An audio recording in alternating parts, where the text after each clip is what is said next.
Mira, salimos para el lado con el lado. Salimos despejados.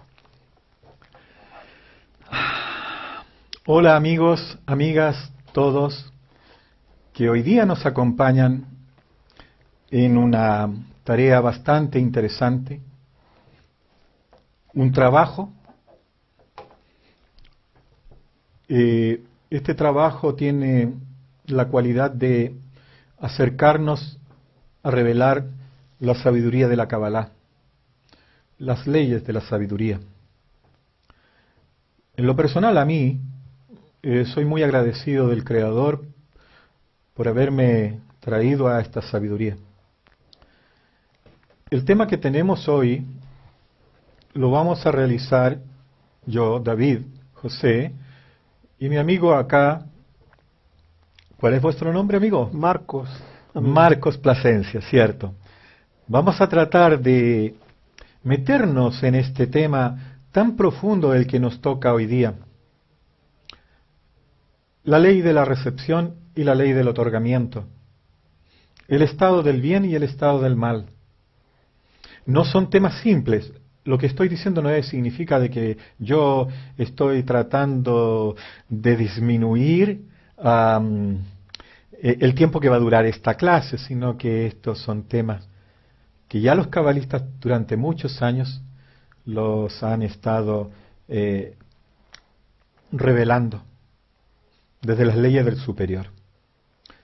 Amigo Marco, ¿alguna acotación, un saludo a los amigos? Sí, un saludo para todos los amigos y tenemos un saludo especial para todos los grupos que están con nosotros en este momento estudiando, y tenemos que saludar especialmente, por ejemplo, a los grupos de Guadalajara y Tulancingo en México.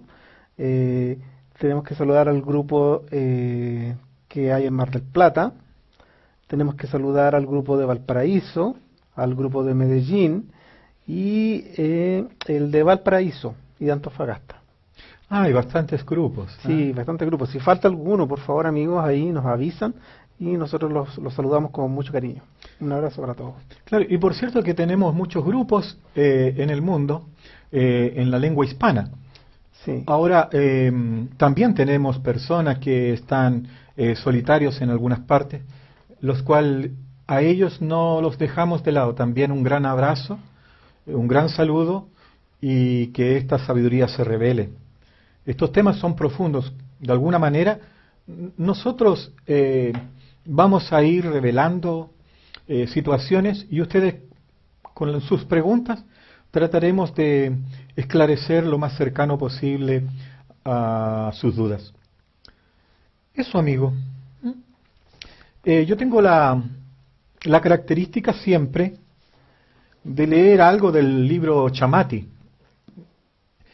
Dice: al no sentirse bien durante el Año Nuevo judío en septiembre de 1991, Rabash me llamó a su lado en su lecho de enfermo y me entregó un cuaderno de notas en cuya cubierta se podía leer solo una palabra: he escuchado. 24. Fuera de las manos y de los malvados. Fuera de las manos de los malvados. Está escrito: los que amáis al Señor aborreced el mal. Él preserva las almas de sus santos, Él las ha librado del poder de los malvados. Aquí plantea la siguiente pregunta: ¿cuál es la relación entre aborrecer el mal y Él las ha librado del poder de los malvados? Bueno, cierto que esta es una pregunta muy profunda. Vamos a tratar de esclarecerla en el devenir de la lección. El cabalista Rab Yehuda Leib Halevi Ashlak, Bala Sulam, nos proporciona la siguiente definición en su artículo La esencia de la sabiduría de la Kabbalah. Esta sabiduría no es ni más ni menos que una secuencia de raíces que se descuelgan a manera de causa y efecto en reglas fijas y determinadas, entretejiéndose en una única y exaltada meta descrita como la revelación de su divinidad a sus criaturas en este mundo. Amigos, acá me viene a mí la idea de decir qué son las reglas fijas y determinadas. Para mí no son más simples que son las reglas, son las leyes que durante los 5.777 años que llevamos desde este inicio con esta alma del Adam Harishon y su posterior ruptura, es que hemos tratado de aclararnos exactamente cuáles son los caminos, los senderos que nos conllevan a tener un camino recto. Acá dice Bala Sulam que son reglas fijas y determinadas. Ellos, de alguna manera, en conexión con el Creador, revelan lo que son las leyes para los creados. El Creador creó un alma completa, un alma perfecta, se le llamó el Adam Harishon. Este Adam entró en una ruptura, que es una vasija, es un deseo, y se quebró. Y al descendimos a este mundo, a nuestro mundo, y esta cantidad de almas o partes son 600.000 almas. Y en este trabajo nosotros hemos estado tratando de entender esta nuestra vida, para qué vivimos, qué significan estas leyes, qué significó esta ruptura del alma general. No es menos cierto que es importante que todos los cabalistas que hemos tenido a través de los siglos, y en el caso del mencionado recién Bala Sulam, el Rabí Yehuda Lehi Halevi Ashlag, él nos dio en su adhesión con el Creador, en su conexión con el Superior, él rescata un orden de una fórmula explicando qué es la sabiduría de la Kabbalah. ¿Y cuál era su única, dice, y exaltada meta? La revelación de la divinidad a sus criaturas en este mundo. Para eso, como ya te he dicho, nos estructuraron para hacer de nosotros leyes, normas, preceptos. Este mundo está hecho, así como hemos leído en la lectura de Chamati número 1, que no existe nada más aparte del Creador. Él ha creado las leyes de este mundo. Los gobiernos que, entre comillas, esos creen que ellos han inventado las constituciones, las leyes, las normas, los reglamentos. No, aquí hay toda una conexión del mundo superior, que es la revelación de la divinidad. Es un ordenamiento. No es al azar. No, aquí no hay nada al azar. Aquí está todo preestablecido por el Creador. Y Él dice, así es. Esto es una ley que solamente a nosotros nos revela. ¿Para qué? Para que podamos ir generando con el tiempo una corrección. La corrección de esta alma general que es el Adam. Dice así, fijas y determinadas. Más adelante vamos a poder ver exactamente qué son las leyes, cómo nos relacionamos con este artículo de hoy día en leyes, en normas, en preceptos, mitzvot y una serie de otros asuntos. En general, casi la mayoría de los cabalistas, por decirlo, todos los grandes cabalistas que el Creador ha sembrado en nuestro mundo, a través de los tiempos, desde el tiempo de Adam Harishon hasta los cabalistas que nos acompañan hoy día, nuestro Rab, el doctor Rab Michael Leitman, el que nos guía, el que nos enseña, el que nos conduce para aclarar todos los temas que a nosotros nos están produciendo ruidos, incoherencias, que necesitamos ser aclarados porque estamos en las puertas del periodo final. Es decir, que si el Adam Harishon estamos en el año 5777, Adam Harishon, esta alma o este periodo, mirándolo casi literal, dura 6.000 años. Es mi deseo también llamarle la atención que también, así como todos los cabalistas de alguna manera han hablado de lo que significa la sabiduría de la Kabbalah, las leyes, las normas, los preceptos que nos guían. Rav Kook, un gran cabalista, Rav Isaac Abraham Kook, él también hace mención de lo que significa el estamento, la normativa de guiarse en base a leyes. Les voy a leer en este minuto.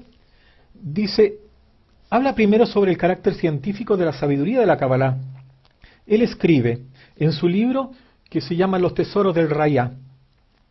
Estas son siglas de su nombre, Rabbi Abraham Isaac Kook.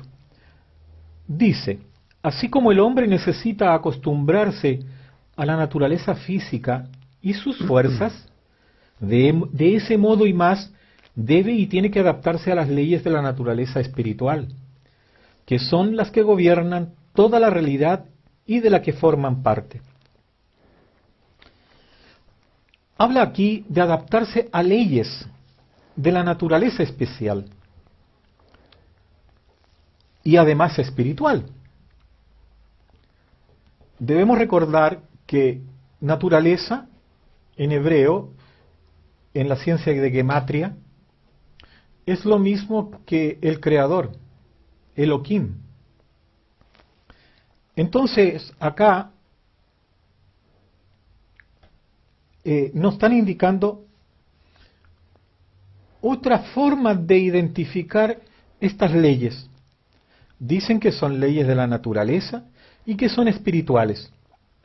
Poco podemos decir que es lo que son espirituales, porque nosotros vivimos en un mundo netamente materialista y egoísta.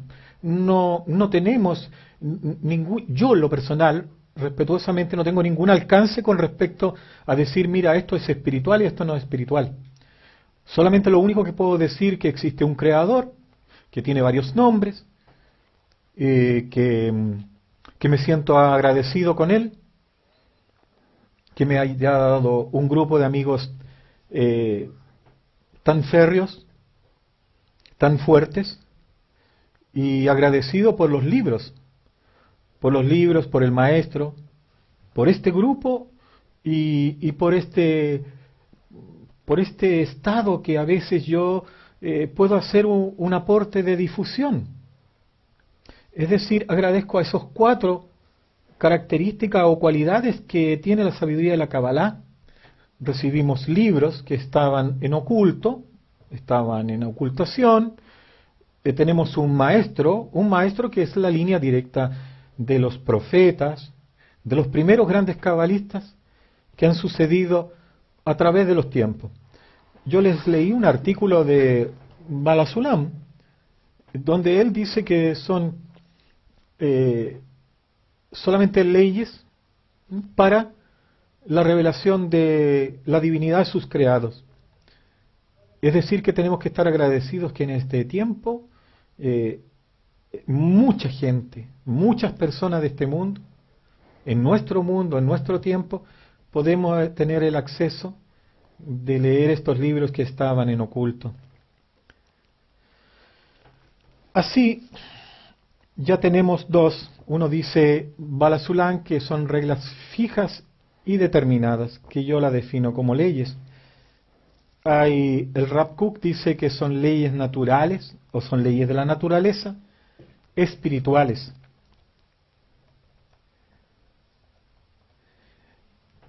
El primogénito de Balasulam, del Rabí Yehuda Leib Halevi Ashlag, Ravach, quien recibió estas anotaciones de su padre, también él nos guía a nosotros presentándonos una serie de formas, una serie de artículos, libros, escritos, e incluso tenemos grabaciones donde nos dicen, o él nos indica cómo nosotros tenemos que ser para cumplir estas ya leyes. Acá, en el libro, en el propósito de la sociedad, Ravach escribe, dice, nos hemos reunido aquí para establecer una sociedad para todos los que desean estudiar y seguir las leyes de la naturaleza. De nuevo, nos encontramos con una repetición que viene a aseverar y viene a remarcar que son leyes de la naturaleza, que no son leyes inventadas por el hombre, además que no sabemos ni quién es el hombre. Dice que Dios es la naturaleza.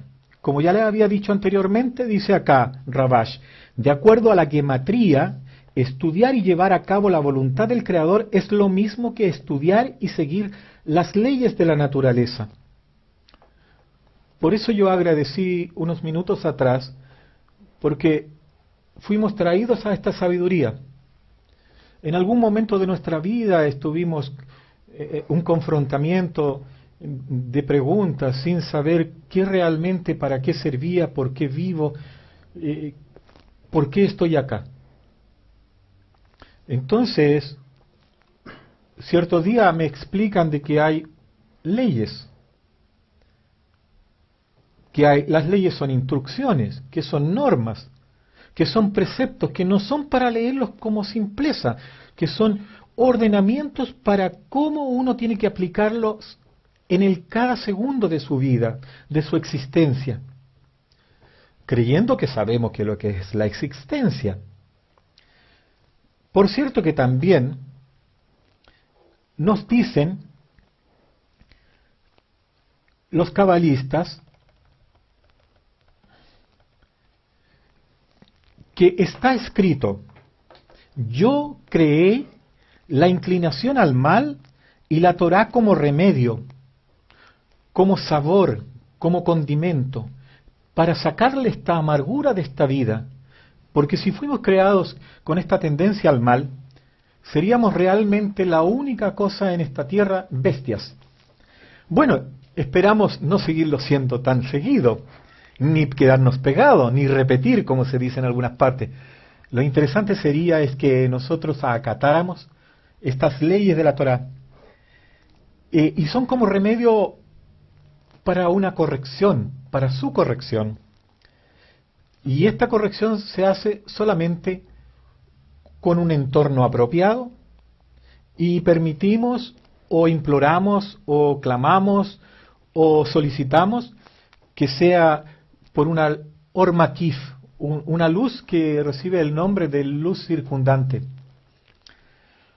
que también se llama luz retornante, que viene directo del emanador, del creador, o sea, como ustedes quieran llamarle, o hacedor.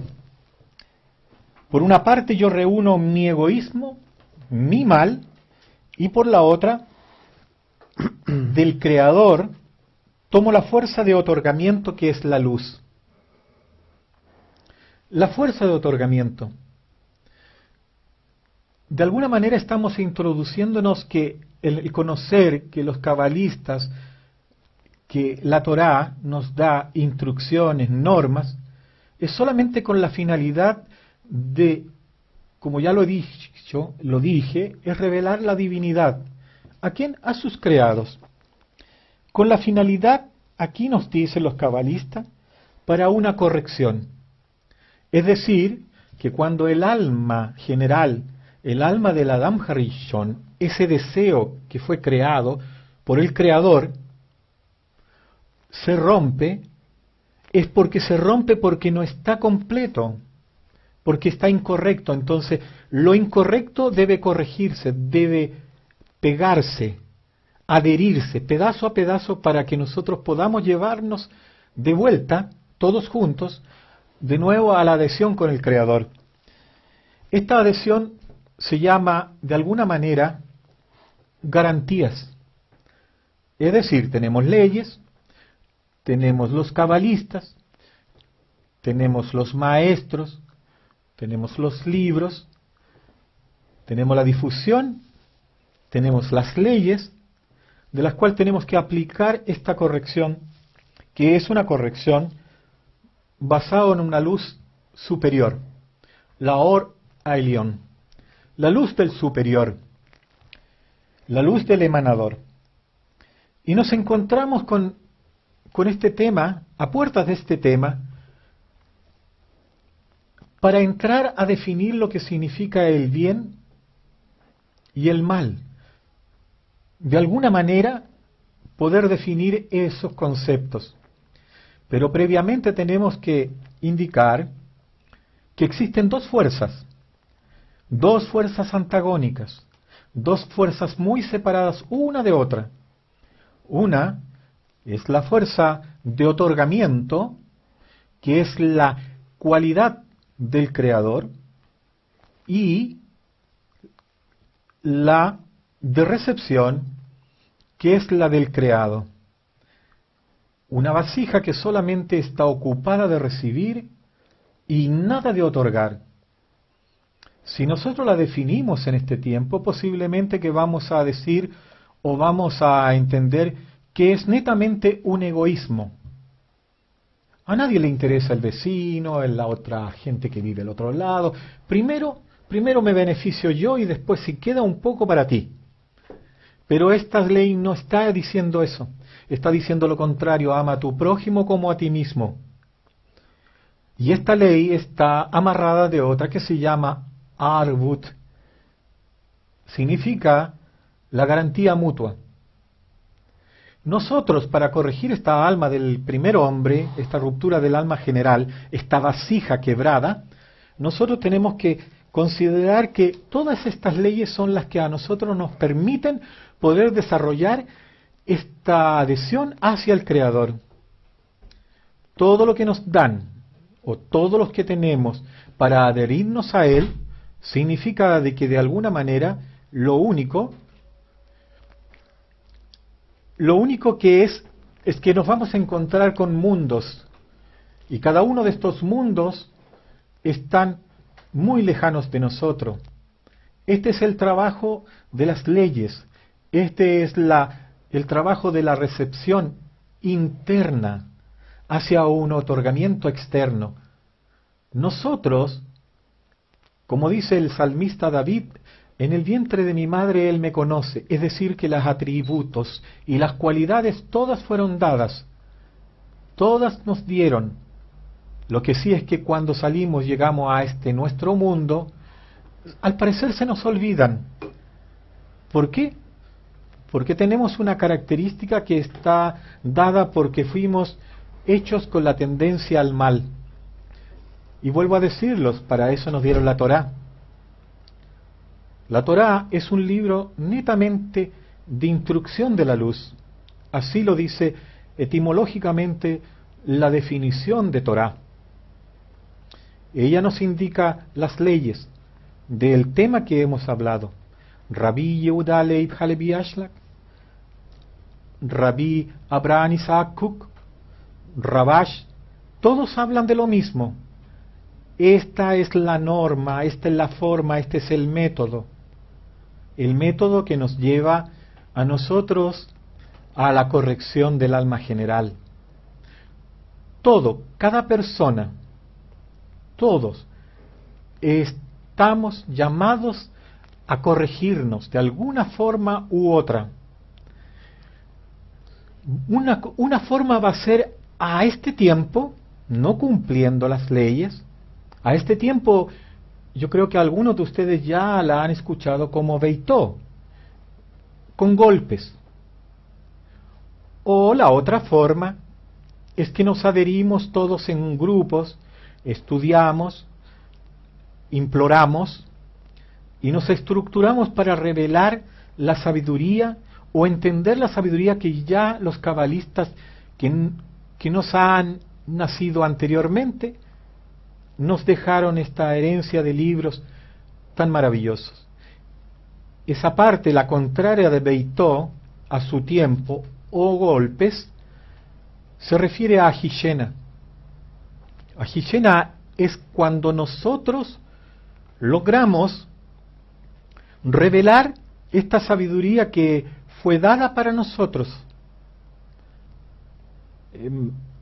para que nosotros podamos asimilarla, aceptarla, y para ello empezar a aclarar todos estos conceptos que erróneamente hemos llevado y egoístamente por los tiempos, como el caso del bien, como el caso del mal. Si no hay nada más aparte del Creador, ¿cómo es posible que a veces nos critiquen porque somos buenos, porque somos malos? Él es muy bondadoso, es muy tiernucho, sabe lo que es la misericordia, pero esos son cualidades del superior. ¿Alguna acotación con respecto a eso, amigo, de las leyes del bien y del mal? Sí, podría agregar a lo que nuestro amigo nos ha estado contando, y me gustaría agregar un poco del principio sobre el propósito de nuestro estudio. Y Vala Zulán en su artículo La Paz nos describe este estudio como la investigación científica con carácter experimental sobre el deber de servir al Creador. Y me gustaría poner el acento sobre el aspecto que nos indica que es una investigación científica y que es con carácter experimental. O sea, es que tiene carácter experimental, quiere decir que nosotros debemos llegar a sentir esto, debemos llegar a probarlo, para ver, porque como decimos, Boré es ven y ve, ven y ve que el Señor es bueno. Y si nosotros no logramos verlo por nosotros mismos, entonces no estamos en este camino correctamente. Bueno, muchos científicos probablemente no estarán de acuerdo con esta definición, porque no creo que muchos científicos estén de acuerdo con un estudio experimental sobre el deber de servir al Creador. Pero el formato de este estudio es extremadamente científico y experimental, según lo que nos dice Vala Zulán. Y como ya lo hemos visto, esta ciencia es la que investiga la realidad espiritual y descubre que hay una ley que actúa sobre toda la realidad, que es la ley del otorgamiento y el amor, y que interconecta todas las partes de la creación y que las activa como un solo cuerpo, o sea, que somos parte de un sistema interdependiente y que no somos en ese sentido independientes, y lo que yo haga, que probablemente para mi beneficio, como que no afecta al resto. Todo lo que nosotros hacemos afecta a esta unidad completa. Entonces, nuestras acciones tienen cierta proyección sobre la sociedad, y nosotros debemos tener cuidado con estas acciones. Y por supuesto que, de acuerdo a la ley de otorgamiento, cada uno de nosotros está comprometido a actuar en relación a los demás y preservar el equilibrio que hay entre nosotros y todas las partes de la creación. Porque, como ya comentamos, nuestras acciones afectan el cuerpo completo de la creación. Es como las células del cuerpo, que una célula del cuerpo, si se pone a trabajar egoístamente para su beneficio y en desmedro de las células vecinas, por supuesto que no va a traer ningún bien al cuerpo en general. ¿Y existe esa forma así? ¿Una célula egoísta? Claro. Bueno, yo me atrevería a decir que sería como un cáncer. Ah, claro. Algo así, ¿no? Cierto, una sí. célula que crece y, claro. y absorbe. Entonces... y daña al resto. Daña al resto. Entonces, lo que pasa es que nosotros, como no vemos la conexión, la conexión permanece oculta para nosotros.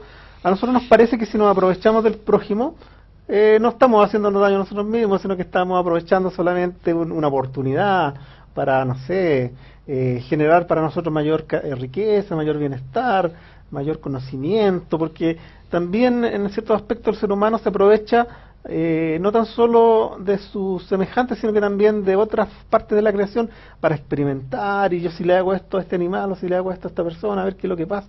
Entonces, y eso por supuesto que le trae algún tipo de satisfacción en su egoísmo. ¿Y rinde algún fruto eso?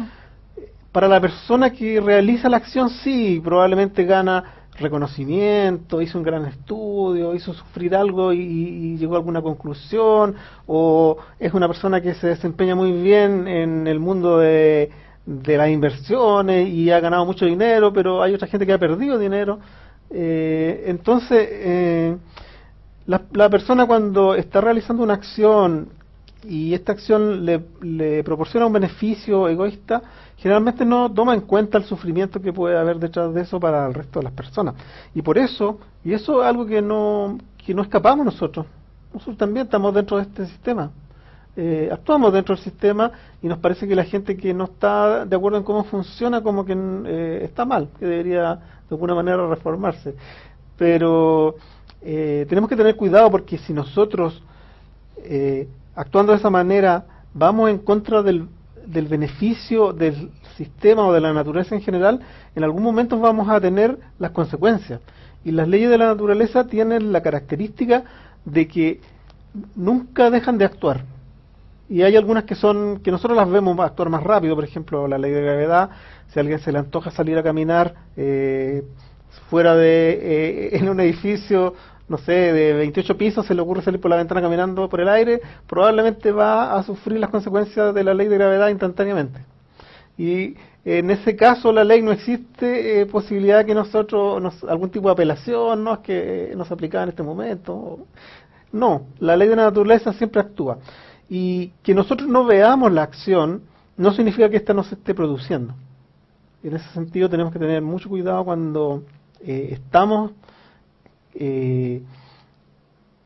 queriendo de alguna manera obtener un beneficio que significa un daño para el sistema general o para las otras personas o para nuestra comunidad. Viene a mi mente preguntarte algo. Cuando tú hablas de que no vemos estas acciones, ¿se refiere también, sinceramente, a los pensamientos?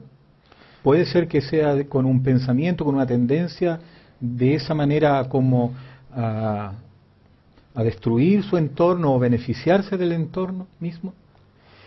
Bueno, nosotros hemos hablado muchas veces de que las intenciones que se colocan son muy importantes, porque el tema de la intención es que la intención opera a nivel de los mundos superiores. Entonces es una herramienta muy poderosa que tenemos nosotros y que debemos utilizarla de la mejor manera posible. Tenemos que usar la intención para traer el bien a este mundo, traer el bien a la humanidad, traer el bien a la creación, buscar la corrección, buscar la adhesión con el Creador. Y bueno, si nosotros hacemos mal uso de esta herramienta, probablemente nos va a producir el efecto que nosotros queremos, pero sí nos va a dañar a nosotros.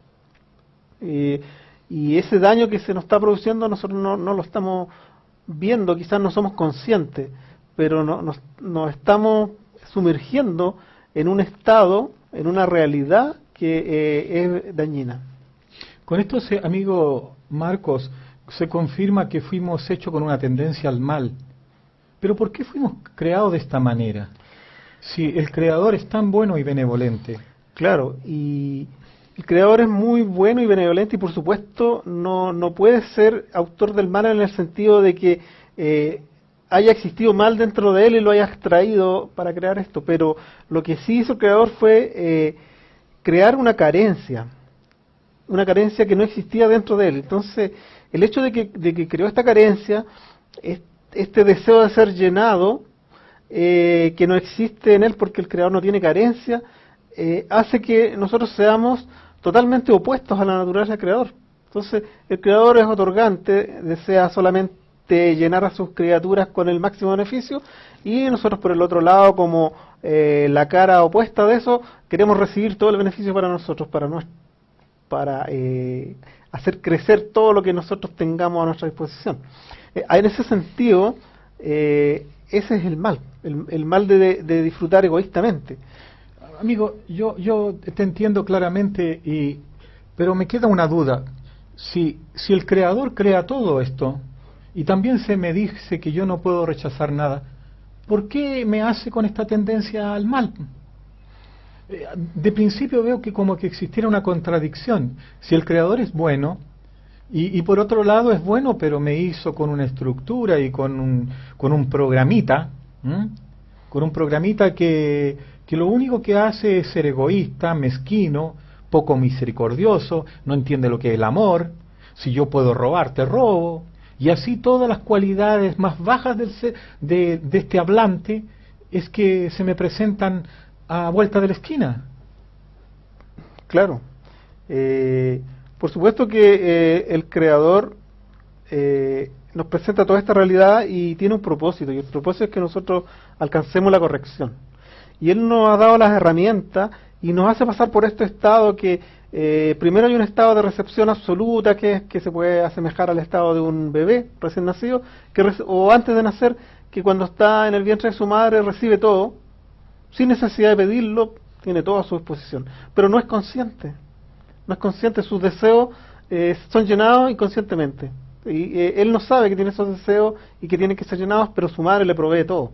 Y ya cuando este ser llega a nuestro mundo, a medida que se va desarrollando también pasa algo similar, que va recibiendo de sus padres, de sus buenos padres, recibe todo aquello que consideran que es necesario para que tenga una buena vida, una buena formación y se pueda desarrollar, pero a medida que se va haciendo más consciente, más independiente, va viendo que está inmerso en una realidad que le es agresiva, que tiene que luchar para conseguir trabajo, que tiene que luchar para conseguir los recursos, si quiere tener una casa, si quiere tener familia.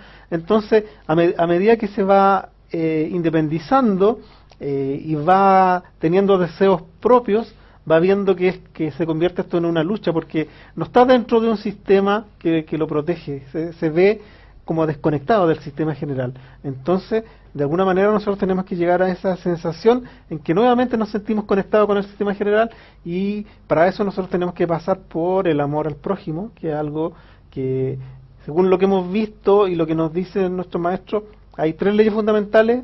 La primera es que el ser humano tiene que vivir en sociedad. O sea, no puede alejarse, porque el que se aleja y se aísla de la sociedad sufre el castigo de tener que sufrir por la supervivencia, porque nadie le provee nada. No está el panadero que le provee el pan, no está la persona que vende el combustible, no está la persona que hace los muebles, o sea, tiene que hacer todo por sus propias manos. Entonces, de alguna manera, esa desconexión, ir contra esa ley, trae como un castigo. Después está la ley de recepción, que esa nosotros la cumplimos sin ningún problema, porque la ley de recepción dice que nosotros debemos proveernos todo para nuestra subsistencia y supervivencia, pero nosotros en eso somos relativamente expertos, siempre tratamos de conseguir lo que necesitamos para subsistir y más. Pero hay una tercera, que es la ley de otorgamiento, y la ley de otorgamiento tiene que trabajar para beneficio de la comunidad en general. Y esa es la que a nosotros nos cuesta, porque, no sé, pues si nos dijeran el día de mañana, mire, vamos a mejorar el tema de las pensiones, por ejemplo, y cada uno de nosotros va a tener que aportar la mitad de su sueldo para que finalmente las pensiones de todas las personas sean mejores. Probablemente no nos vamos Yo no estoy de acuerdo. No nos vamos a sentir tan de acuerdo con eso, y nos va a parecer que es una cosa un poco ilógica, pero como si yo trabajo, va contra la justicia. Si yo trabajo más que esta otra persona y gano más, entonces ¿por qué voy a tener que dar más que proporcionalmente respecto? ¿Y eso sería egoísmo? Eso, si toda la sociedad está de acuerdo en que vamos a mejorar algo por el bien de todos y nosotros nos oponemos, claro, sería, desde ese punto de vista sería egoísmo. Y por otro lado, nosotros también hemos leído los artículos, por ejemplo, de Paz en el Mundo, donde nos dicen de que, de cierta manera, si yo trato de imponer algo justo, voy a tener consecuencias negativas para la paz, porque eso que yo considero justo, probablemente no todas las personas lo van a considerar justo, y van a haber algunos que van a estar en contra y se van a manifestar, van a salir, y probablemente incluso algunos van a llegar a tomar acciones violentas contra esa medida, porque van a encontrar que no tiene para nada lógica, porque lo que a mí me parece justo, para una persona más allá dice que le parece totalmente injusto, porque nadie quiere perder lo que ha ganado ni lo que potencialmente puede ganar. Entonces vemos que si nosotros sacamos en el fondo, si tratamos de solucionar el tema también en forma egoísta dentro de la sociedad, y sacamos al creador de la ecuación, vamos a ver que esta sociedad se va a debatir entre esa dualidad de si mantengo la justicia o mantengo la paz, ¿cierto? Pero si nosotros metemos en este tema, digamos, tanto el amor al prójimo para llegar a la corrección y a la adhesión con el creador, vamos a encontrar que hay un camino que esto se puede conciliar, pero antes de eso nosotros tenemos que corregirnos como sociedad, llegar a ese estado. Sí, interesante, pero me queda una duda. Antes de lo que significa el amor al prójimo y amor al creador, yo no estoy nada interesado con vivir en una sociedad tan explícita e implícita de horrores, de mezquindades, de guerra y de otras cosas. Yo me voy a ir a vivir a la montaña. Yo quiero hacer la paz, yo quiero desarrollar cualidades que son altruistas. Yo no voy a dañar, no voy a matar, voy a tratar de vivir como un sadhu, un ermitaño, una anacoreta. ¿Me sirve o no me sirve? Lamentablemente no nos sirve, porque sería como que una célula quisiera exiliarse del cuerpo y trabajar independientemente fuera de este sistema. No sé, un riñón se va a vivir solo y ahí funciona tranquilamente fuera del cuerpo, pero eso lamentablemente hay una interconexión entre todos nosotros que somos incapaces de verla. Muchas personas ya lo perciben de alguna manera, y en la medida que nuestra sociedad se ha ido desarrollando, también hemos visto que se ha ido acrecentando el círculo donde nosotros notamos la influencia de la persona. Porque primero la influencia de la persona era dentro de un reducido grupo tribal o familiar. Posteriormente se fueron dando organizaciones más complejas de la sociedad, y ya lo que hace un individuo afectaba a una ciudad completa. Después podía afectar a un país completo. Y ahora estamos viviendo en una etapa donde este desarrollo tecnológico, esta interconexión, hace que alguien que publica algo en Twitter allá, no sé, en Japón, afecta a alguien que vive en Estados Unidos o que vive en Paraguay porque se siente mal, y eso genera toda una ola de réplicas que vienen y van, olas que cruzan el océano hacia ambos lados. Perdón, amigo, tú dices, ahora estamos viviendo, pero también en vuestros comentarios minutos atrás dijiste que era una forma inconsciente. Es decir, que este proceso que ahora estamos viviendo, como lo estamos percibiendo, ¿es más consciente? Por supuesto que es más consciente, porque... ¿O nos empujan? Están las dos situaciones, pero cuando la persona llega al punto donde se le prende o se le desarrolla este punto en el corazón, donde surgen las preguntas, que cuál es el propósito, o sea, ¿para qué hacemos todo esto? ¿Tiene esto ¿En real? qué minuto sucede eso? En algún momento a la persona se le despierta ese punto en el corazón cuando empieza a cuestionarse. ¿Qué se cuestiona? Se cuestiona el propósito de todo lo que hace. ¿Para qué trabajo? ¿Para qué yo vivo 70 años, 80, 90 o 110? ¿Cuál es el propósito de todo esto que hago?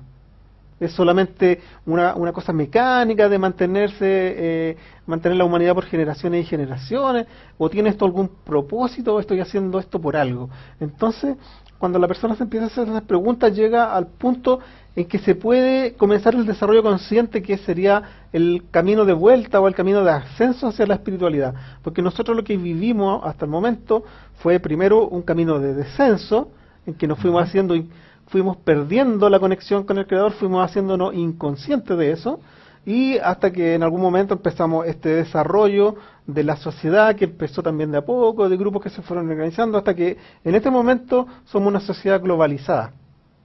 ¿Cómo es eso? A ver. Somos una sociedad globalizada, o sea, estamos teniendo conciencia de que lo que hacemos nosotros afecta a la sociedad global, y somos capaces de alguna manera de influirla.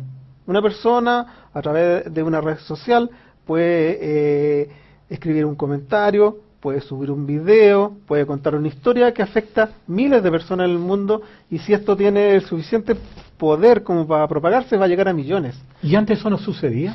Era difícil porque nuestro ámbito de acción estaba más restringido. ¿Cómo así? A ver. Por los mismos medios de comunicación que teníamos disponibles.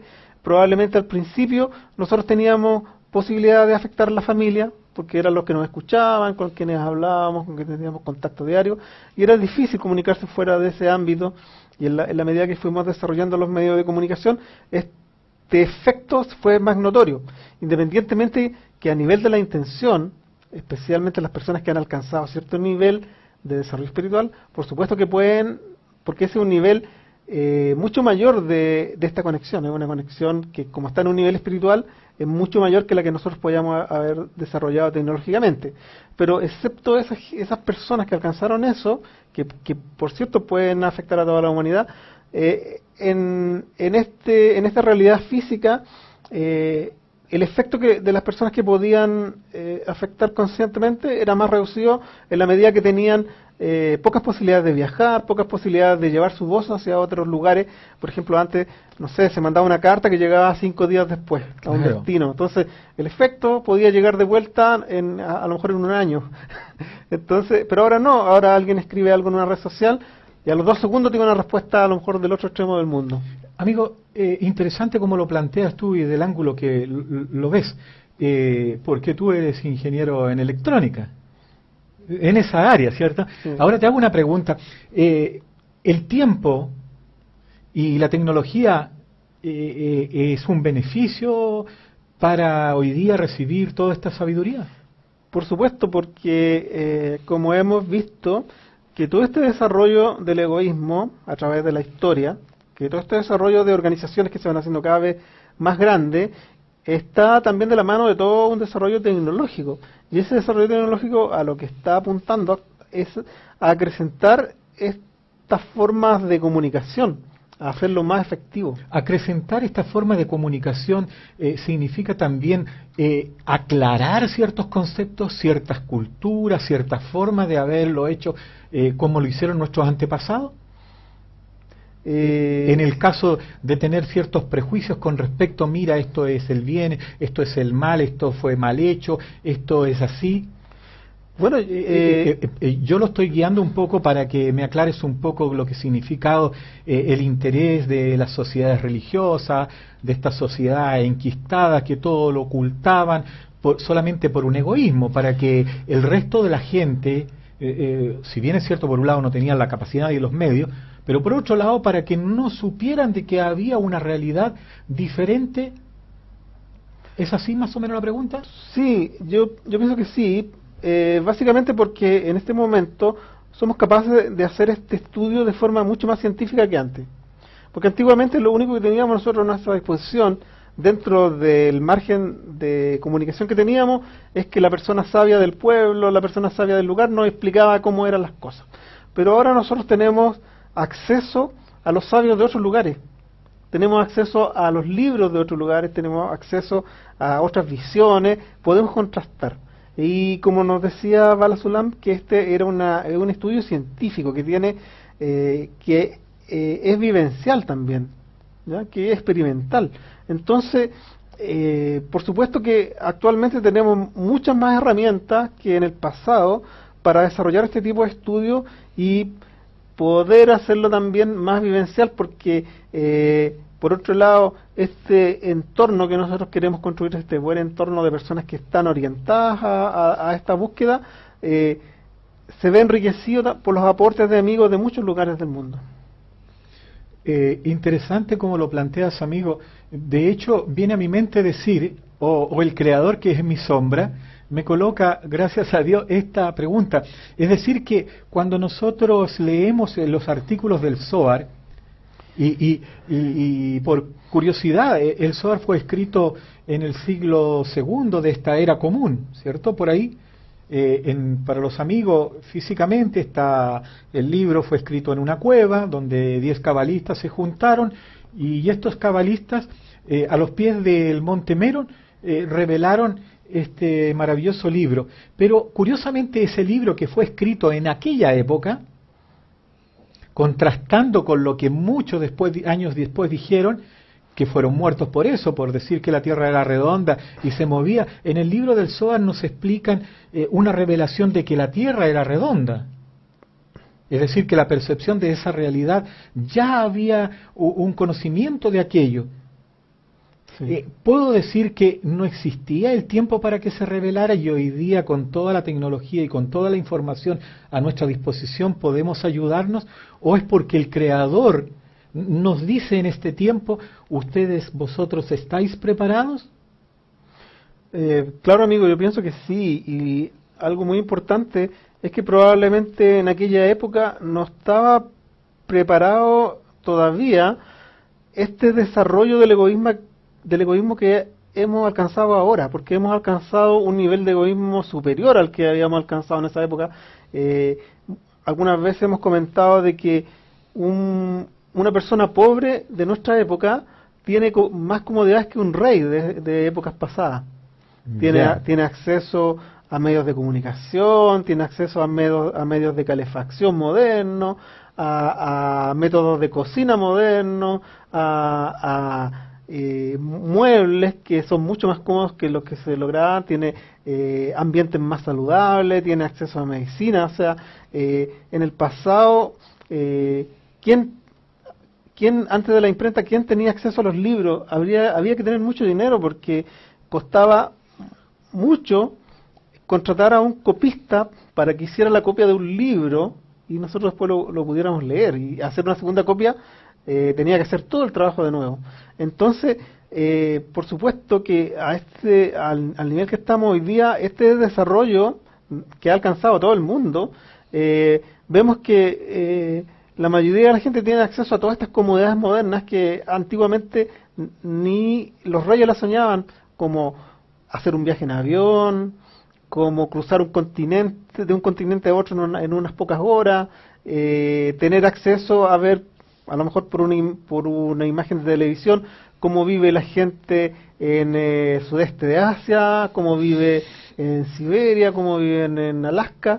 Tengo acceso por internet a la información que yo deseo. Si yo quiero saber, no sé, cómo se cultiva algún tipo de flor especial, o cómo puedo lograr que esas flores tengan coloraciones especiales, bueno, busco en internet, y ahí en general encuentro mucha de la información que antiguamente, si alguien quería lograrla, le iba a costar mucho. Iba a tener una persona, si se quería especializar en algo, probablemente tenía que viajar al pueblo donde se especializaban en esa actividad, y después iba a tener que regresar a su pueblo a desarrollar la actividad. Entonces, pero ahora todo se ha facilitado y la gente tiene acceso a cosas que realmente son impensadas. O sea, ha habido un incremento de la comodidad. Nosotros, por supuesto, como estamos en el desarrollo del egoísmo, siempre vamos a encontrar que algo está en falta, que no es suficiente. O sea, tenemos medio de transporte, pero lo encontramos súper malo. Tenemos cierto tipo de beneficios sociales, pero por supuesto que lo encontramos malo, porque nosotros, en nuestro egoísmo, nos dice que debemos lograr mucho más, que lo que ya hemos logrado no significa nada, que tenemos que avanzar un paso más allá. Entonces, pero justamente en esta época donde el egoísmo se ha desarrollado a esos niveles, este tipo de sabidurías es apto para que se empiece a revelar, porque también se han desarrollado estos deseos por alcanzar la espiritualidad.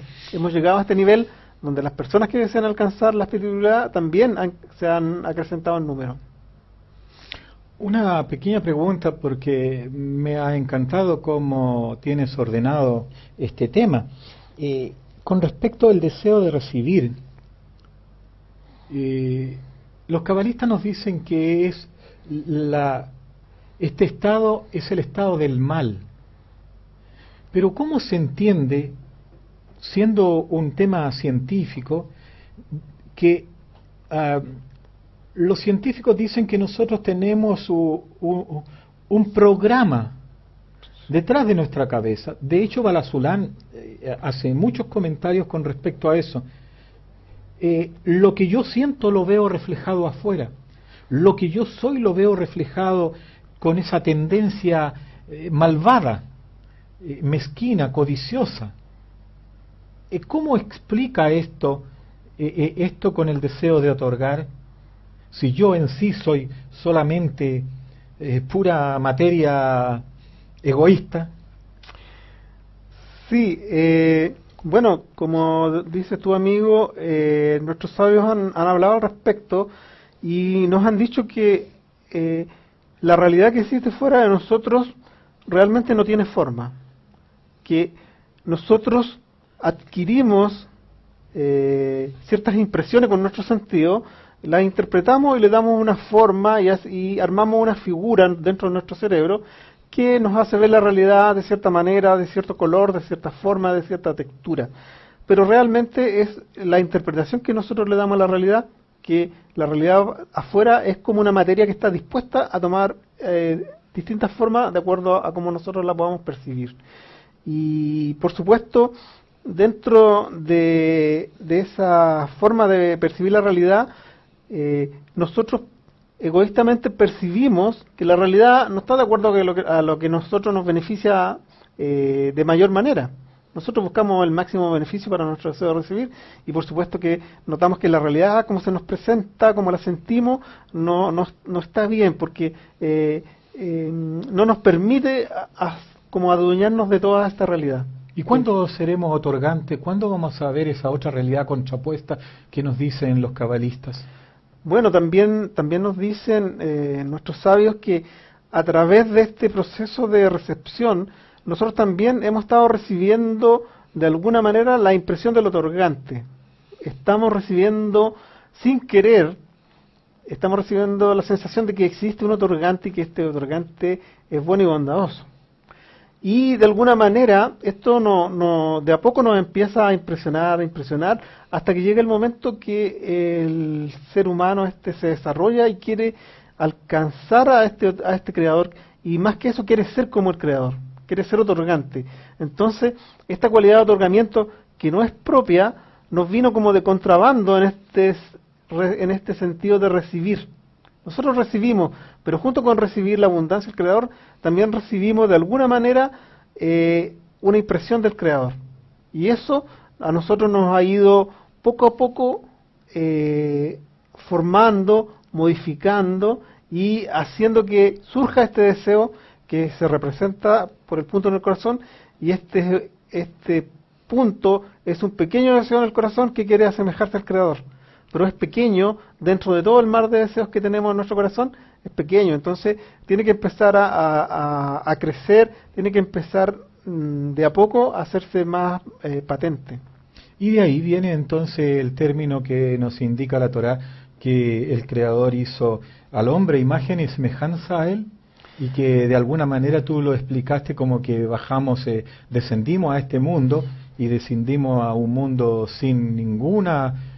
¿Quién me mandó aquí? ¿Por qué vine yo? Sí, en forma cerrada, en forma inconsciente. Claro, y al respecto, cuando se narra la creación del hombre, hay dos etapas. Una donde se forma al hombre del polvo de la tierra, ¿cierto? Y ya ahí está formado. Pero otra donde dice, hagamos al hombre a nuestra imagen y a nuestra semejanza. Y dice, hagamos, como que fuera una labor que no fuera... individual, que fuera como de alguna manera una labor grupal, y dice hagamos como que está en un proceso. Entonces este hombre, claro, parte de este polvo, de este barro, ya estaba formado como animal, pero para que fuera un hombre, para que alcanzara ese nivel, tiene que pasar una etapa, y podríamos decir entonces que estamos en formación para llegar a alcanzar esa meta, que es ser a imagen y semejanza del Creador. Y estamos en formación, me quedo con esa palabra o con esa frase. Estamos en formación. Cuando hablan de que estamos en este mundo, Olam Hasé, y hay una barrera Maxón, y después hay una cantidad o una variedad de mundos, ¿significa que por ahí es el camino?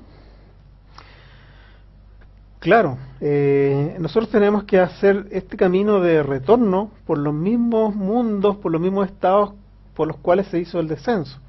Y por supuesto que esto, cuando decimos mundo, cuando decimos estado, cuando decimos escalones, son palabras que nos han legado nuestros maestros, que de alguna manera son palabras de este mundo, pero que nos quieren representar estados de los mundos superiores. Que mientras nosotros no tengamos la percepción de cómo son, lo único que podemos hacer es de alguna manera pensarlo como algo similar a lo que nosotros vemos en este mundo, que son escalones, que son mundos. Entonces también nos dicen que nosotros no debemos hacernos imágenes, pero cuesta, si no tenemos la visión del mundo superior, imaginarnos el escalón de una manera distinta a la que la imaginamos en esta realidad. Sí, a eso es lo que se refiere los escalones los 125 peldaños de Bala Sulam, que es una parte del método. Claro, nosotros tenemos que seguir, y amigo, tú lo habías mencionado, que en alguna parte se indica de que nos hemos reunido aquí para formar una sociedad, para seguir el camino para seguir el camino de Bala Sulam. Claro, el método. Y por supuesto que él lo que nos presenta es el método, y por eso a él le dicen el señor de la escalera, Bala Sulam, porque él nos presenta el método para subir por estos escalones para alcanzar este mundo superior. Qué magnífico, qué maravilloso. Y esperamos todos... la pregunta, esperamos todos, yo siempre como egoísta, ¿todos vamos a tener esa posibilidad? Bueno, nos dicen de que, y como tú lo habías dicho, amigo, que hay dos caminos, es el camino del sufrimiento y el camino de la Torá. Todos tenemos la posibilidad de alcanzar la corrección, y esperamos alcanzarlo por el camino de la Torá y no por el camino del sufrimiento, que sería ese a su debido tiempo. Lo que nosotros pretendemos hacer es acelerar el tiempo y alcanzar este estado antes de que nos lleguen estos golpes de la naturaleza que nos harían cambiar obligatoriamente. Rabash nos dice así: nos hemos reunido aquí para formar un grupo. Sí. ¿Esa debe ser una de las condiciones, según tú, para acceder al mundo superior o para entrar al camino del Hacedor o poder entrar a la adhesión con el Creador? ¿Tendremos ese mérito y esa sería la causa o sería una de las exigencias?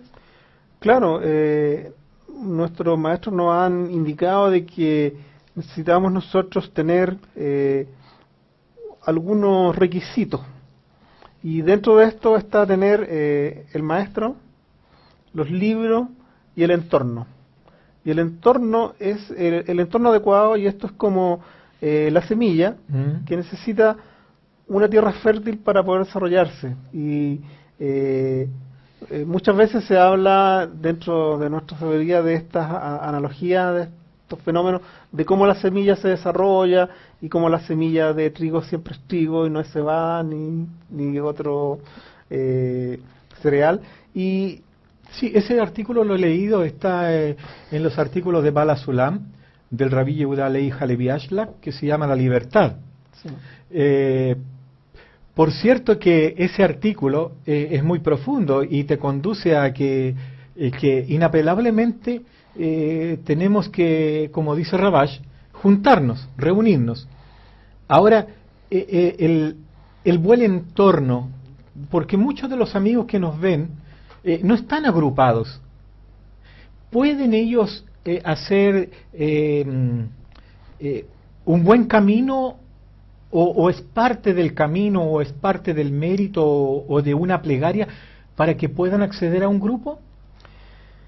Sí, de hecho, al conectarse con la lección y al conectarse sin incluso saberlo, estamos nosotros conectados con todos los amigos que inicialmente eran 62 amigos que estaban conectados de muchos países de habla latina, y por el solo hecho ya de estar participando de alguna manera de esta conexión virtual, ya estamos formando parte de un entorno que nos está impresionando.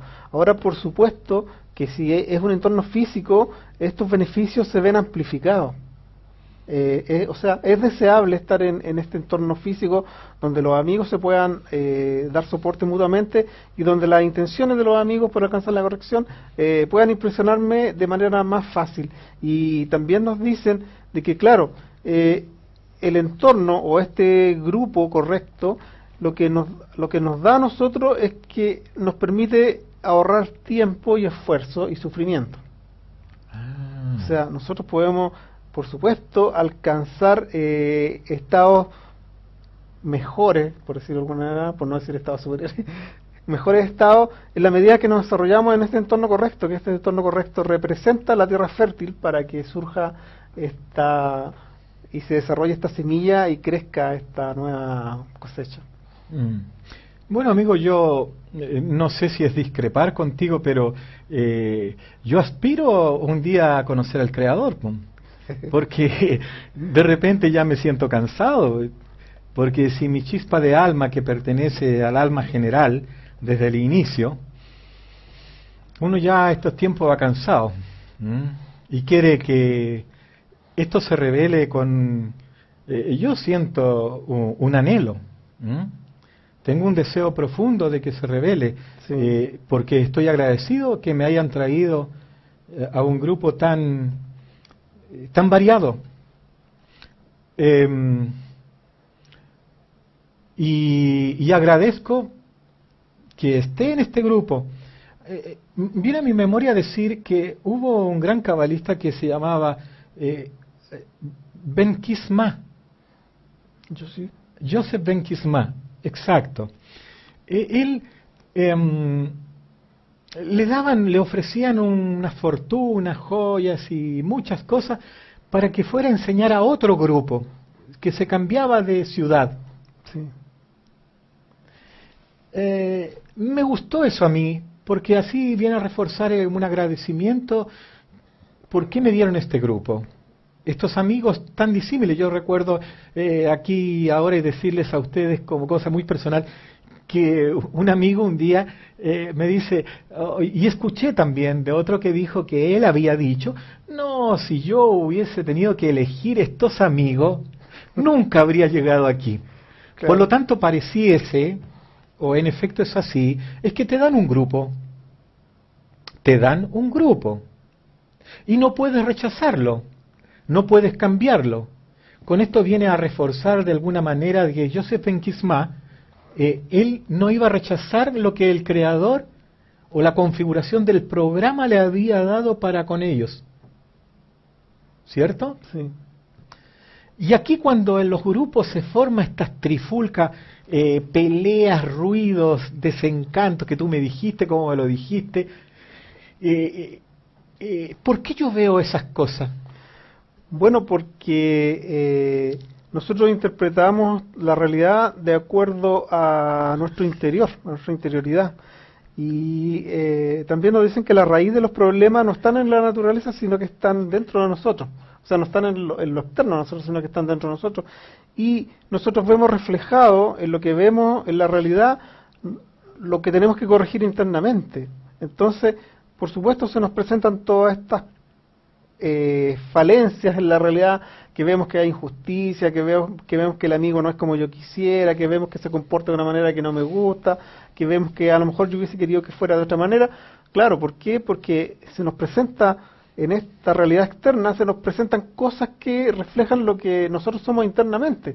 Y lamentablemente para nosotros tenemos que poner ojo, porque esas son las cosas que tenemos que tratar de modificar, las que tenemos que tratar de mejorar. Mire, amigo, ni que hubiese sido calculado. Nosotros tenemos para ustedes un video corto que fue grabado hace ya varios años, porque los que estudian constantemente sabiduría de Kabbalah con el grupo de Petah Tikva, Tel Aviv, Israel,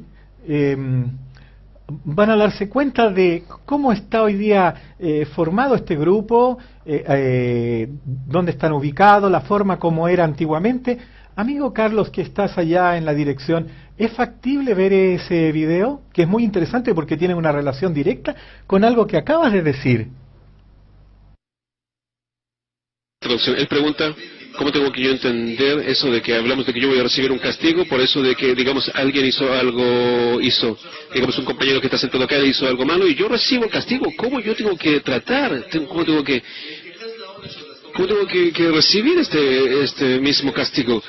Es decir, ¿cómo tengo que tratar a esta persona que hizo la infracción? Yo tengo que enseñarle, yo tengo que estar más despierto con respecto a él. ¿Cómo tengo que conducirme yo? ¿Por qué tú indicas a él? ¿Por qué tú lo señalas a él? ¿Por qué tú señalas a alguien por fuera de ti? Si es garantía, entonces lo que él hizo, eres tú quien hizo. Tú no te preocupaste que él no hiciera esto.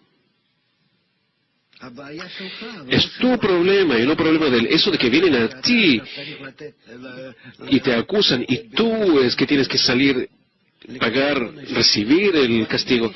Vienen a ti con justicia. No porque hay alguna conexión, no, porque eso de que él hizo una infracción, tú provocaste esto. Entonces vienen a ti.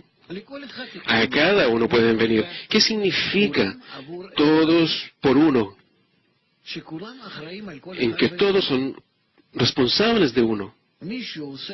Alguien hace una infracción, esto es señal de que la sociedad actuó en él de una mala forma, porque el hombre es fruto, un resultado de la sociedad. Eso de que vienen a ti, vienen de una forma justa a ti. Tú no puedes decir, él hizo, ¿qué quieren de mí? Así en el mundo todos decimos, yo soy justo, yo estoy muy bien, yo soy inocente, tú sabes todas las palabras lindas esas. Todos son encargados y son responsables de todos. A todos y cada uno de todos. El hombre tiene que decir, el mundo fue creado para mí, yo soy responsable de todo el mundo. Esto es garantía, arbut, es la responsabilidad total por todos.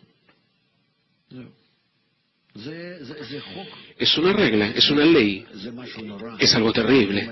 No hay lo que hablar de eso, sí, es algo terrible. Pero al fin y al cabo es realmente lo que tiene que suceder, lo que tiene que existir. Entonces sí, realmente es terrible, pero no está claro el asunto. Yo ahora pregunto, usted dice, bueno, todos somos los responsables, pero yo ahora, como una persona que se siente acá, ¿dónde está el hombre? No hay hombre, acá no hay hombre, ¿entiendes tú? Hay después de todo acá el Adam Rishon, el primer hombre, acá no hay otro hombre. Esto es la regla de la arbut, de la garantía. Y la verdad que es, la naturaleza ahora se descubre y nos exige así recibir este asunto. Esto es el mundo global. Nosotros simplemente todavía no vemos. Espera tú unos cuantos meses. Estos próximos meses tú verás cómo esto se descubre. Es algo terrible. Es como si hoy en día hacemos armamentos y fuerzas y proteccionistas, es decir, tratar de diferenciarse uno de los otros, cada uno quiere hacer una cerca alrededor de sí mismo. De pronto el hombre descubrirá que nada le ayudará.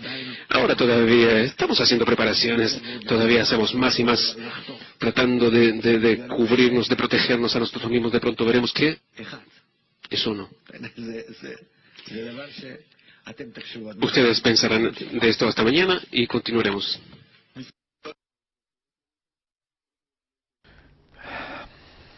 Bueno, amigos, este video, como ya le había dicho anteriormente, es cuando estaban en una sala de estudio diferente a la de ahora.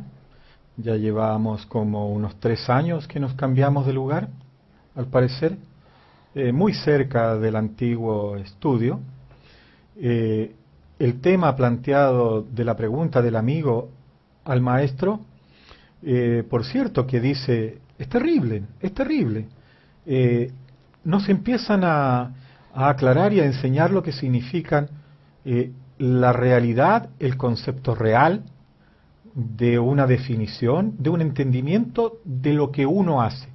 Este video tiene relación exactamente con una percepción de la realidad, que tangencialmente lo tomamos, con verdades absolutas, con el tema garantía mutua, que es el arbut, que está prohibido dentro de las leyes hablar del amigo, porque si no caemos en estos estados de calumnia.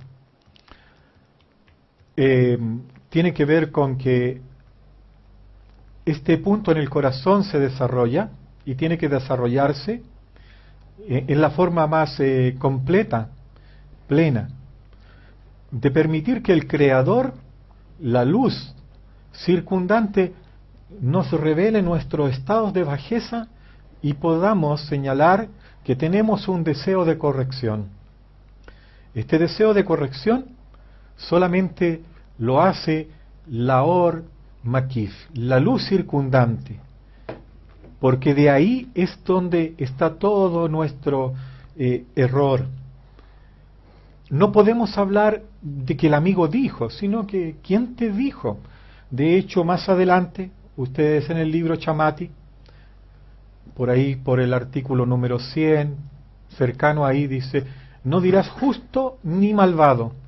Es decir, que aquí, de acuerdo a los estudios que nos aclara la sabiduría de la Kabbalah, que se refiere al descenso del alma rota, nosotros nos introducimos en una corrección revelando nuestros rechimot, nuestros registros, nuestras memorias.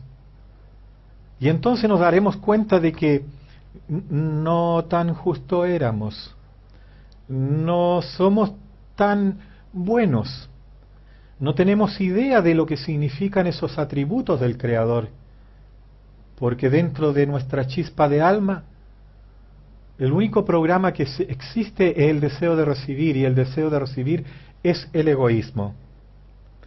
Este egoísmo está contrapuesto a lo que significa la ley del otorgamiento, que es solamente la cualidad del Creador. Todo este trabajo, este método de los cabalistas, de la sabiduría de la Kabbalah, sus escritos, viene a mí decir que los escritos fueron hechos durante unos 4.700 años, desde el Adam Harishon que escribió el Ángel Raziel. Pero esos libros, por cierto que los encuentran, pero los libros que debemos aconsejaros a ustedes a leer son los que nos vienen a aclarar cómo nosotros nos jalamos, cómo nosotros configuramos un grupo y en qué forma para adherirnos al Creador. Amigo Marco, ¿existe alguna pregunta con respecto al tema que nosotros hayamos tocado? Por supuesto, amigo, muchas preguntas, y le recordamos a los amigos que si estas preguntas no se responden en esta sesión, van a tener respuesta en la lección del miércoles que se hace desde Israel. Así que no se preocupen si no se ha tocado ese punto todavía. Vamos a tratar de responder rápidamente algunas.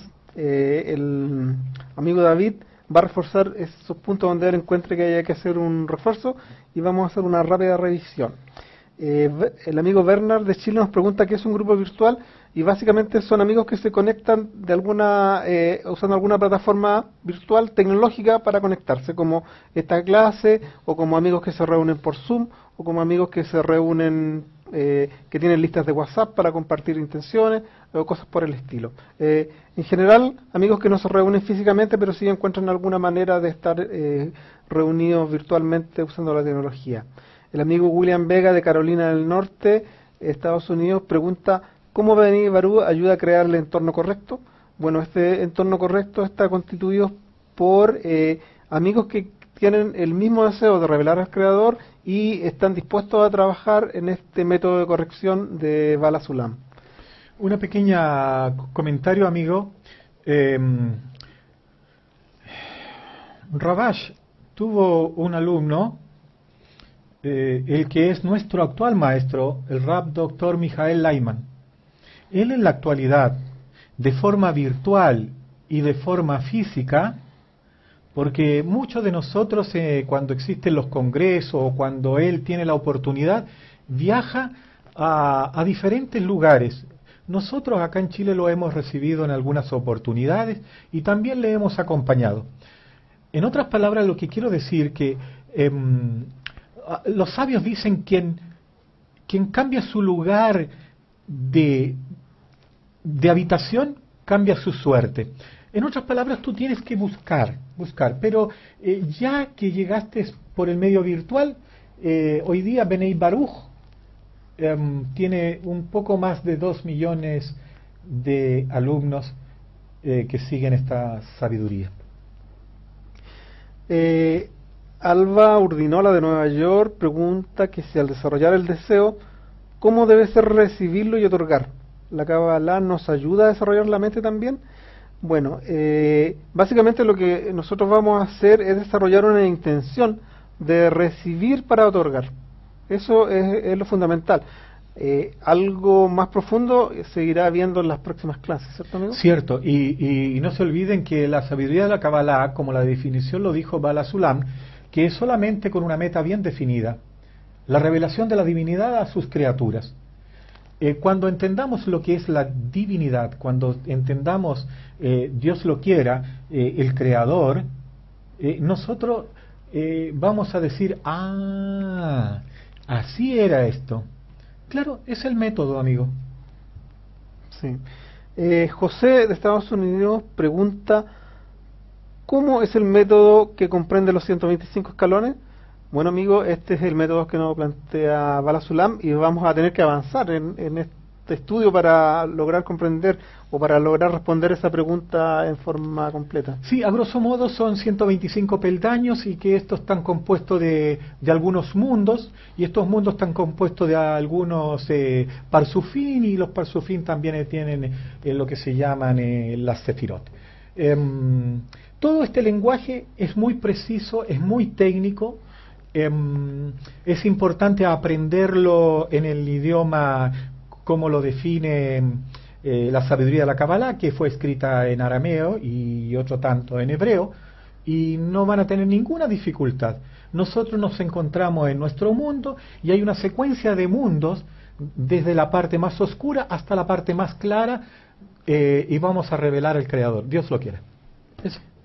Sí, el amigo Bernard de Chile pregunta, ¿qué es la tierra fértil, amigo? ¿Qué es la tierra fértil? La tierra fértil es el lugar donde es óptimo para juntarse. Mire, Coelet se llama, es decir, este libro Eclesiastés. Todo tiene su tiempo, tiempo de sembrar, tiempo de cosechar. Nadie siembra en un terreno rocoso, árido, seco. Siempre hay una semilla óptima para cada lugar, pero tiene que tener ciertas condiciones. Ese es el terreno fértil. El terreno fértil metafóricamente sería un grupo férreo, amigos, la sabiduría de la Kabbalah, los libros, los maestros. Por supuesto, amigo. Dicen que es el lugar de donde surgirá la cosecha que alimentará al mundo. Ah, por cierto, mira. Sí. El amigo del Grupo de Medellín pregunta, ¿el deseo de recibir es una ley o es una fuerza? Parece que se confundieron. Es una fuerza. El deseo de recibir es una fuerza. Está dentro de una ley que no se debe hacer. Eso es simple. Después vamos a ver lo que significan los grupos de leyes que debemos cumplir, que son las mitzvot, y las que no podemos cumplir. Sí. Y un saludo a los amigos de Colombia. Un fuerte abrazo. Un fuerte abrazo. Y a todos los amigos que han estado conectados. Sí, exacto. Claro, por supuesto, el deseo de recibir es una de las dos fuerzas que rige en esta creación. Una es el otorgamiento y la otra es de recepción. Pero y esa define algo para mí mismo, recuérdenlo, algo para mí. No me interesa nada lo que para ustedes, solamente para mí, mi egoísmo, mi ego. Ahora, las otras tres leyes que mencionamos es respecto al individuo dentro de la sociedad. Tiene que vivir en sociedad, claro. Hay una ley de recepción para mantenerse, cierto, y subsistir, y una ley de recepción para que la sociedad se pueda desarrollar adecuadamente. Sí, y los sabios, Rabí Akiva nos enseñó una gran ley, viene a decirlo en este minuto, dice, ama a tu prójimo como a ti mismo. Yo les dejo una tarea para que ustedes también después estudien y piensen, ¿quién es el prójimo? ¿Y por qué no hacer al otro lo que no quieres que te hagan a ti? Sí. La amiga Ruth de México pregunta, ¿qué religión es regida por la Kabbalah? En este sentido, amiga, nosotros queremos decir que esta ciencia, este estudio no es una religión, y que para nosotros las religiones son parte del entorno cultural de las personas y por lo tanto tratamos de no interferir en eso. Por supuesto que individualmente la persona puede discernir si una religión donde participa o quiere participar se acerca a estos postulados que estamos revisando nosotros o no se acerca. El amigo Bernard pregunta también, ¿qué es el diezmo en el sentido cabalista de otorgar? Mira, amigo, no es que no tengamos el deseo de deciros qué es lo que significa. Esto es Malhut, este es el reino, esta es la última séfira. Eso es lo que te puedo ayudar, pero veo que has estudiado, veo que sabes cosas, y no son preguntas dadas vuelta, es una pregunta muy interesante, pero para no dejar a todos atrás, sería conveniente, más adelante nos vamos a dar cuenta cuando hablemos de los mundos superiores y de la séfira. Pero en principio es eso, el reino, Malhut, la décima séfira. El amigo Ernesto de la Costa, Argentina, pregunta, si somos una vasija, ¿tendríamos que vaciarnos para recibir? Y si es así, ¿cómo nos vaciamos? ¿Qué es lo que tenemos que hacer? Bueno, primero es que tenemos que corregirnos, llenarnos de lo que realmente debemos llenarlo, porque no es llenarlo con cualquier cosa. Debemos llenarlo con la luz que nos corrige. Y es en sí metafóricamente vaciarnos, porque es un poco recibir para otorgar, la igualdad de la forma del Creador, que Él es bueno y bondadoso, misericordioso, amoroso, y ustedes van a encontrar todas sus cualidades, y eso, ninguna de esas dice para mí, para mí, para mí, dice para ustedes. La amiga Sandra Sukiati de Venezuela dice, ¿me pueden definir quién es mi prójimo? ¿Quién es mi prójimo? Bueno, el prójimo, yo quiero no definírselo ahora. El miércoles parece que ustedes se juntan y sí, hay una clase, claro, y pregunten ustedes, es una muy buena pregunta. La verdad es que tu prójimo, así como tú eres, son todos los demás. Por lo tanto, no hagas a otro lo que no quieras que te hagan a ti, pero etimológicamente o más específicamente, pregúntense el miércoles a los amigos que corresponden. Sí, César de Quilpué, Chile, pregunta, en la lección se nombra el sentido adicional para sentir los mundos superiores como masaj, pantalla o alma. ¿Podrían aclarar qué es? ¿Por qué es lo mismo que alma?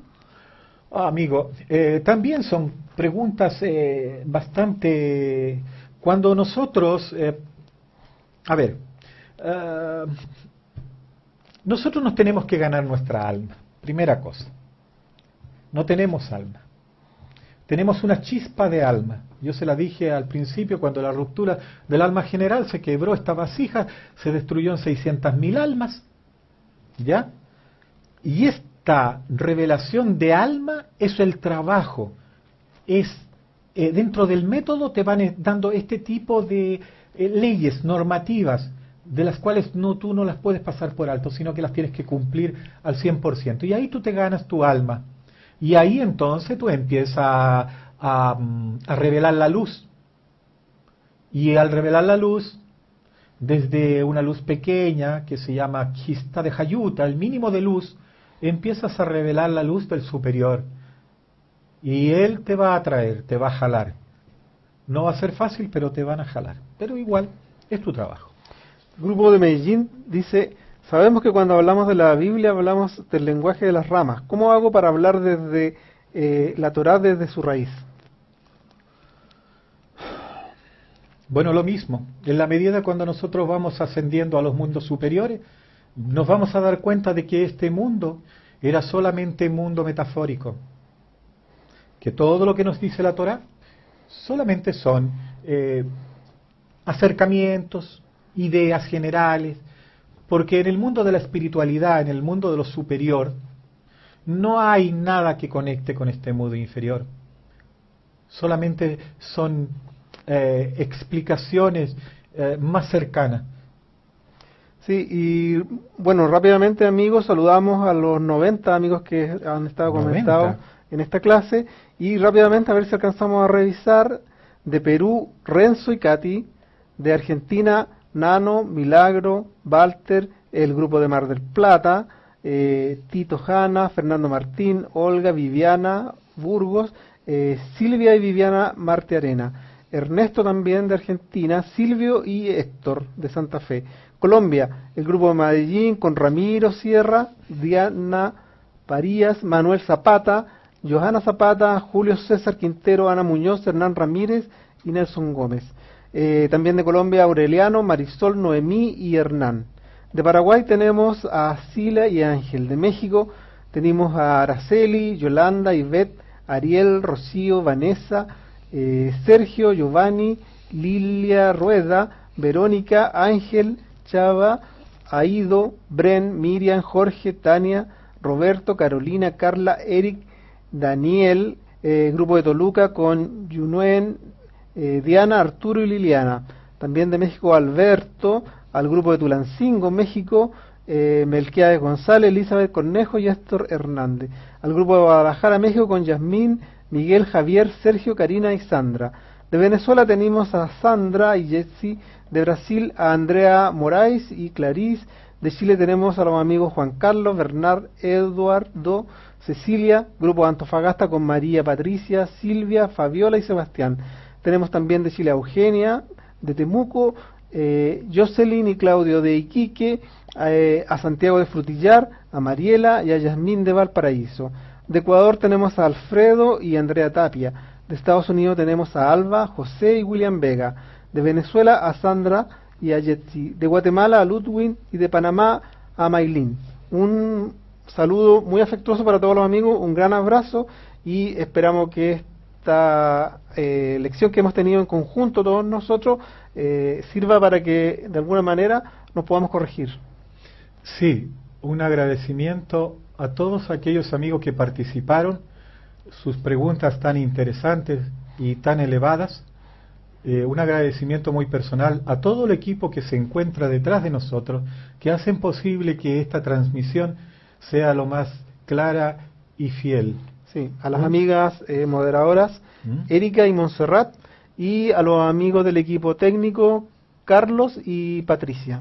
Por cierto, tengan un buen inicio de semana para aquellos que no tienen festivos, porque nosotros en Chile tenemos mañana un festivo y así tengan una excelente semana y buenas preguntas háganse, preguntas cortas, sin historias, qué, cómo, cuándo, y todo será revelado. Un abrazo a todos ustedes y muy agradecido desde mi parte. Adiós. Chao amigos.